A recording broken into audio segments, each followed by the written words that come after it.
Les amis, cette vidéo n'était pas prévue mais je suis obligé de vous la faire, c'est complètement fou ce qui se passe sur le marché des cryptos. On a le Bitcoin qui perd plus de 4000 dollars en 2 jours, on a les deux plus grosses plateformes d'échange crypto, Binance et FTX, qui se font la guerre, c'est du jamais vu. FTX qui bloque tous les retraits de ses utilisateurs, mais que se passe-t-il? Binance qui fait éventuellement une proposition de rachat de la plateforme FTX, c'est complètement le bazar, je vais vous expliquer toute l'histoire, vous allez tout comprendre. Cette histoire lie les deux plus grosses plateformes d'échange crypto au monde. D'un côté, on a FTX qui se développe énormément depuis 2019, et de l'autre, le number one du marché, Binance, qui se développe depuis 2017, et qui émet entre 4 à 6 fois plus de volume que FTX. Donc le volume, c'est vraiment la valorisation des transactions faites en crypto. Et c'est là-dessus que se rémunèrent les plateformes. C'est pour ça que c'est important de parler de volume. À la tête de FTX, nous avons Sam Bankman-Fried. C'est l'homme de moins de 30 ans le plus riche du monde selon Forbes. C'est un vrai génie. Il a investi dans de nombreuses sociétés, mais il est très connu pour FTX, la plateforme d'échange crypto, et Alameda Research, sa plateforme de trading. Sa société de trading Alameda Research a un autre CEO qui s'appelle Caroline, mais c'est bien Sam qui est le plus gros détenteur de parts dans cette société. Et c'est très important que je vous parle de cette boîte, étant donné que tous les problèmes sont partis de là. Et finalement, c'est FTX qui en paye les pots cassés. De l'autre côté, nous avons Changpeng Zhao, prénommé CZ. C'est le CEO de Binance. Il détient plus de 70% des parts de la boîte. Ce mec est complètement un génie.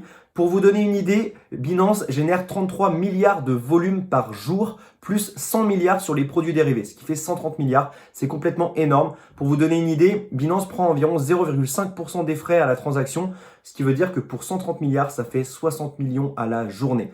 Donc ce qu'il faut savoir, c'est qu'une plateforme d'échange génère sur les frais d'achat, sur les frais de revente, mais quel que soit le cours des actifs, ça ne change rien. Eux, c'est vraiment à la transaction et ils font un argent phénoménal. Mais que s'est-il passé? On rentre dans le vif du sujet. Eh bien, en 2019, à l'époque où FTX était une toute petite plateforme, Binance a investi dans cette plateforme pour récupérer des parts. Mais FTX a tellement cartonné qu'en 2021, Sam, donc le CEO de FTX, a décidé de racheter ses parts à Binance pour avoir la totale gouvernance.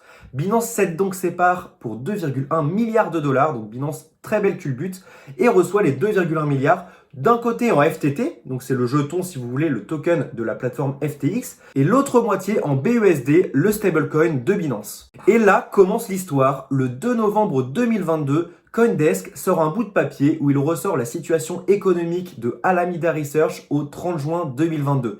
Et on se rend compte que Alameda a bien des actifs, des dettes, donc complètement normal, sauf que dans ces actifs, la plupart sont des tokens FTT de la plateforme. C'est-à-dire que si demain le token FTT s'effondre, Alameda ne serait pas aussi costaud qu'il le serait. Et ça, c'est un vrai problème. C'est vraiment dramatique ce qui se passe. Je vais vous l'expliquer de manière très simple. On a Alameda qui détient les tokens de sa propre plateforme, des FTT. Ils vont aller voir quelqu'un à qui emprunter de l'argent. Ils vont donc contracter une dette et dire en garantie, je vais te donner mes FTT et toi tu me donnes l'argent. Comme ça, si jamais il y a un problème, tu pourras toujours revendre les FTT et puis bien t'en sortir. C'est ce que font les gens. Et derrière, eh bien, si jamais le FTT s'effondre, qu'est-ce qui se passe?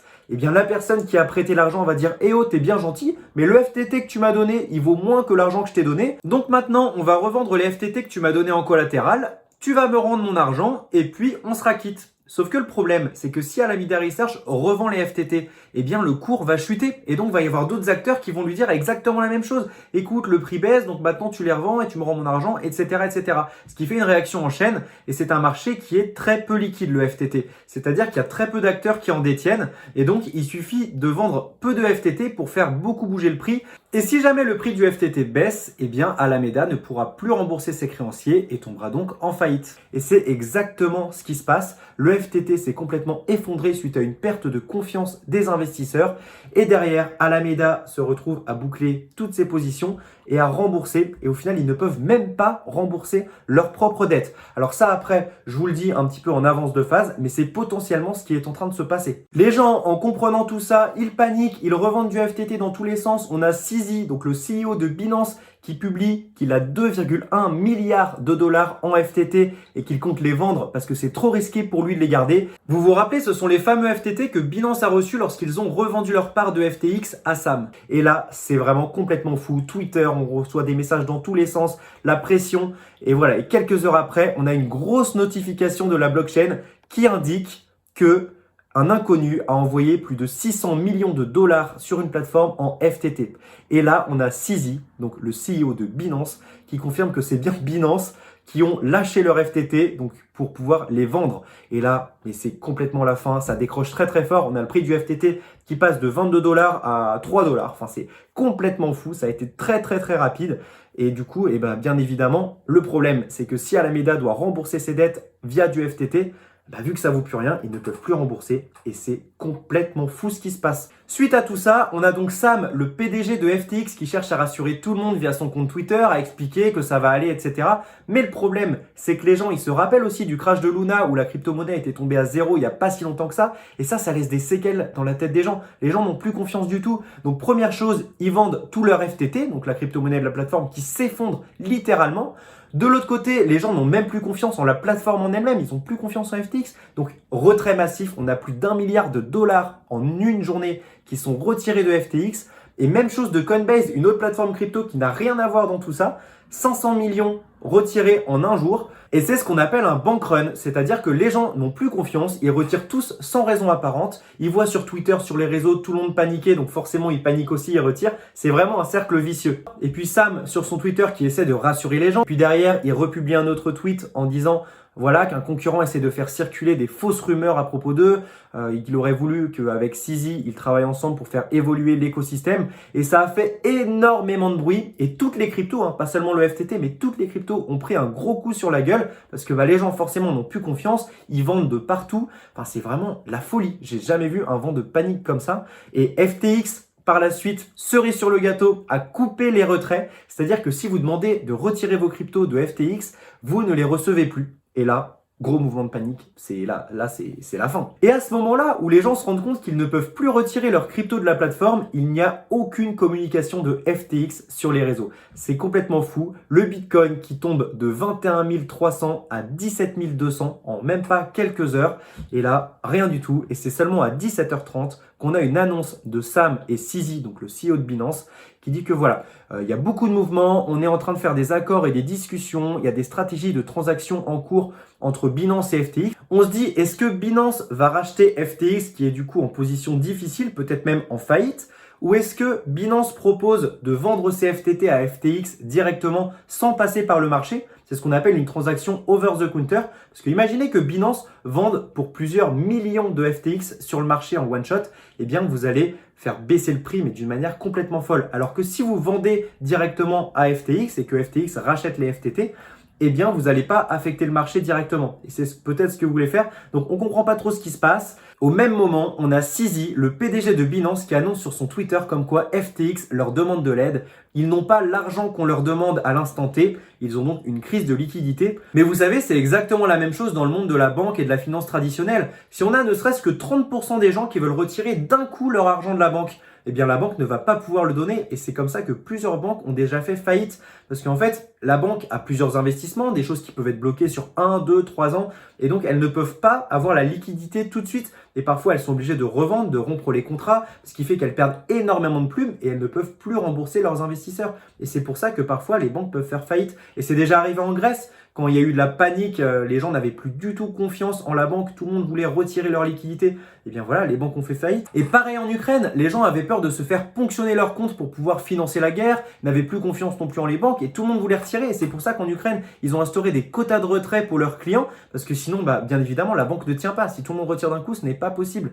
Et ça, c'est un vrai problème. Mais il ne faut pas se dire que ça existe vraiment que sur les plateformes crypto. N'empêche, quand j'y repense, entre Binance et FTX, c'est un truc de malade. C'est complètement fou ce qui vient de se passer. En seulement 24 heures, on passe d'un tweet de CZ disant « Écoutez, je n'ai plus confiance en le FTT, je le revends » à « Bon, je vais peut-être racheter mon concurrent ». Mais je ne sais pas si c'était prémédité, si c'est un coup de génie. Mais en tout cas, c'est du jamais vu. Le pire dans tout ça, c'est qu'on ne saura jamais si FTX était en situation de difficulté ou non à la base. Mais en tout cas, si c'est un échiquier et que CZ a fait ça pour s'emparer de la plateforme FTX, c'est que le mec est quand même vraiment très solide. Sache que tout ça, c'est quand même très néfaste pour l'écosystème crypto. Il y a quand même eu plus de 6 milliards de retraits en 72 heures de la plateforme FTX. Et moi, ce qui me fait peur, c'est que FTX et Alameda sont quand même des très gros acteurs sur le marché des cryptos. Et si jamais ils ne peuvent pas rembourser leurs dettes auprès des entreprises, eh bien toutes ces petites entreprises peuvent aussi derrière être en difficulté financière. Je pense à Nexo ou d'autres boîtes. Donc vraiment, faites très attention. Mettez votre argent sur des plateformes sécurisées, même sur des cold wallets comme par exemple des clés Ledger, des MetaMask, ou bien diversifier également au sein de différentes plateformes. Mais vraiment, c'est pour vous dire qu'on est vraiment à l'abri de rien. Et moi, ce qui m'embête aussi, c'est qu'à mon avis, il y a plein d'argent qui va sortir des cryptos parce que plein d'investisseurs n'auront plus confiance. Et ça, c'est vrai que c'est un peu l'aspect négatif de la chose. Alors, c'est vrai qu'on entend des rumeurs comme quoi FTX aurait fait un buyout à Alameda, c'est-à-dire qu'ils auraient prêté 4 milliards à Alameda qui était déjà en difficulté financière suite à l'effondrement du Terra Luna. A priori, Alameda était surexposé sur cet actif qui est tombé à zéro et était déjà donc dans la difficulté. Après, on ne peut pas savoir pour le moment si c'est vrai, mais en tout cas, si jamais ils sont en faillite et qu'il n'y a pas de racheteur comme par exemple Binance qui rachète FTX, eh bien malheureusement, ils seraient en liquidation judiciaire et derrière toutes les procédures qui s'ensuivent.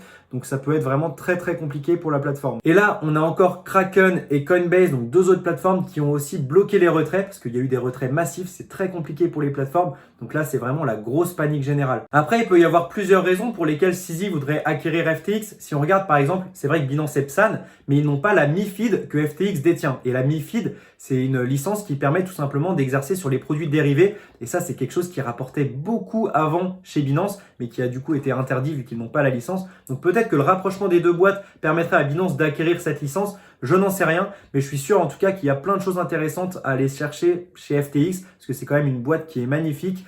Et après, je n'en sais rien, c'est vraiment que de la spéculation, mais ça peut être une raison. Après, le danger, c'est que Binance est un trop gros monopole. C'est vrai que la crypto, le but, c'est quand même que ce soit décentralisé, mais si toutes les cryptos sont sur une même plateforme, moi, personnellement, je suis pas fan. Voilà, j'espère que cette vidéo d'urgence vous aura éclairé. En tout cas, n'hésitez pas à vous abonner si ça vous a aidé à bien comprendre. Et puis, j'espère que vous n'avez pas trop de fonds sur FTX. On va voir comment ça évolue dans les jours à venir. En tout cas, on croise les doigts. Et puis, n'hésitez pas à mettre en commentaire si jamais vous avez des remarques.